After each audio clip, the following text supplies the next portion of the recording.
নাজিৰাৰ বিখ্যাত অগ্নিনাভ মন্দিৰৰ কথা হয়তো সকলোৱে শুনিছে। মন্দিৰৰ মূৰ্তি চুৰি কৰি আৰক্ষীৰ জালত পৰিছিল এটা গভাইট চোৰ। সেই কুখ্যাত চোৰ আৰিফ আলীৰে মৃত্যু হয় এটা পৰিত্যক্ত ঘৰত। গোলাঘাট জিলাৰ দক্ষিণ হেঙেৰাৰ নিজা বাসগৃহৰ সমীপত এটা পৰিত্যক্ত ঘৰত উদ্ধাৰ হয় আৰিফ আলীৰ মৃতদেহ। দক্ষিণ হেঙেৰা অঞ্চলৰ লগতে গোলাঘাট তথা অসমৰ বিভিন্ন প্ৰান্তত চুৰি তথা ডকাইতি কাণ্ডৰ লগত জড়িত আছিল আৰিফ আলী। যোৱা কেইমাহমান পূৰ্বেও নাজিৰাৰ বিখ্যাত অগ্নিনাভ মন্দিৰৰ মূৰ্তি চুৰি কৰি কাৰাগাৰত আছিল আৰিফ আলী। কিছুদিন পূৰ্বেই আহিছিল মুকলি হৈ। অত্যাধুনিক নিচাযুক্ত দ্ৰব্য সেৱন কৰাৰ ফলতেই মৃত্যু হোৱাৰ সন্দেহ স্থানীয় লোকৰ। কুখ্যাত চোৰ আৰিফ আলীৰ মৃত্যুত এতিয়া স্বস্তিৰ নিশ্বাস এৰিছে দক্ষিণ হেঙেৰাবাসীয়ে। আজি পুৱা ৰাতিপুৱা 5:20 মানত মই ঘৰৰ পৰা ওলাই অহা অৱস্থাত পোৱালি এটা অকণমানি ল'ৰা প্ৰায় 5 বছৰমানৰ ল'ৰা এটা দৌৰ মাৰি যায়। মোক কয় এনেকৈ মামা কথা এটা হ'ল, এই আমাৰ এইখিনিতে বজাৰৰ লাইব্ৰেৰী ঘৰটোত মানে মানুহ এটা মৰি আছে বুলি গম পাই লাগিছে। মই আহি পেলাই যেতিয়া তৎক্ষণাত আহি পেলাই চাওঁ যে কিছুমান নিচাজাতীয় সঁজুলি যেনেকৈ মানে বটলত পানী আৰু কিবা কিবি মানে ঢেৰ পৰি থাকে। লগতে ল'ৰাটোৰ অৱস্থা চাওঁ যেতিয়া মুখৰ পৰা মানে একদম ফেন ওলাই থকা অৱস্থা।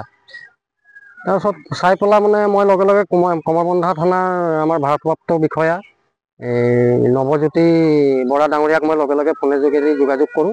তেওঁ কয় আপুনি এখন ভালকৈ চাই মোক ফটো এটা মাৰি পেলাই দিয়কচোন। মই যেতিয়া ওচৰৰ পৰা গৈ পেলাই ফটো মাৰি চাওঁ, নাই মানুহজন একচুৱেলি ডেথ হৈ হ'ল। তাৰপিছত তেওঁক ফটো দিয়াৰ লগে লগে তেওঁ তাৰ পৰা মোক ক'লে ঠিক আছে আপোনালোকে অকণমান ৰওক, আমি আহি আছোঁ। তাৰপিছত এতিয়া কথা হ'ল এইটো মানে এতিয়া ধৰিব পাৰিছোঁ যে এইটো আপোনাৰ ধৰক এই ড্ৰাগছ আৰু ভাঙৰ যিটো মানে প্ৰভাৱ ইয়াত চলি আছে আমাৰ এই অঞ্চলত, সেই ড্ৰাগছৰ অতি সেৱন কৰাৰ বাবে মানে তাৰ মৃত্যু হৈছে বুলি আমি মানে সন্দেহ আমাৰ এটা উৎপন্ন হৈছে। প্ৰথমবাৰ হৈছে কি, প্ৰথমে আমাৰ দক্ষিণ হেঙেৰা সিং বুলি মানুহ এজন আছিলে, কম্পিউটাৰ মানে চাৰ্জ কৰি কিবা কিবি কাম কৰে। তাৰ দোকানৰ ভিতৰত ৰাতি সোমালে। সি গম নাপায় যে আমাৰ মালিক ভিতৰত আছে বুলি। যে তাক গৰম মাৰি ধৰোঁতে মালিককে মাৰপিট কৰি মালিকক মই আহি ধৰি মেলি পুলিচত দিলোঁ। তাৰ পাছত সি কি কৰিলে, তাৰ আগতে বহুত হাঁহ চাহ এইবোৰ সাংঘাতিক চুৰ মান সি মানে গাঁৱত শান্তিয়ে নিদিয়ে ৰাইজক। আৰু গতিকে তেওঁ বৰ্তমান আমাৰ লোকেল নহয়, তেওঁ নগাঁৱৰ হয়, তেওঁৰ দেউতা নগাঁৱৰ হয়।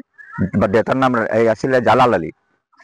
ইয়াত 2-3টামান ল'ৰা আছে নেকি তাৰ ইয়াত। এই ল'ৰা বাকী দুটা ভাল নেকি অলপমান লাগিছে তেনেকৈ। এই ল'ৰাটা সাংঘাতিক বেয়া ল'ৰা। আৰু দ্বিতীয়তে অগ্নিনাথ মন্দিৰ, এই ল'ৰাটো সম্পূৰ্ণ জড়িত।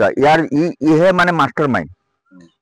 আৰু এনেকুৱা বিধৰ মানুহ প্ৰায় মাষ্টাৰ মাইণ্ড থাকেই আমি গম পোৱা মতে। আজি যে তেওঁৰ মৃত্যু হ'ল, ৰাইজে বহুত শান্তি পাইছে। আৰু লগতে আৰু অন্যান্য যিবিলাক ব্যৱসায় কৰিছে সেইটোও শান্তি পাইছে।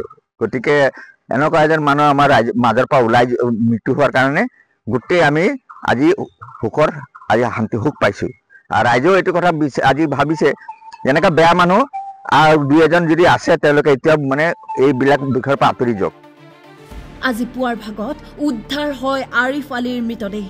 মৃতদেহৰ কাষত উদ্ধাৰ হয় বহু নিচাযুক্ত দ্ৰব্য।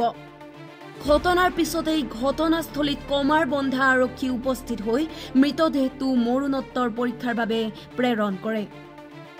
গোলাঘাটৰ পৰা ৰাজীৱ কৰ্মকাৰ ৰিপৰ্ট টাইম 8।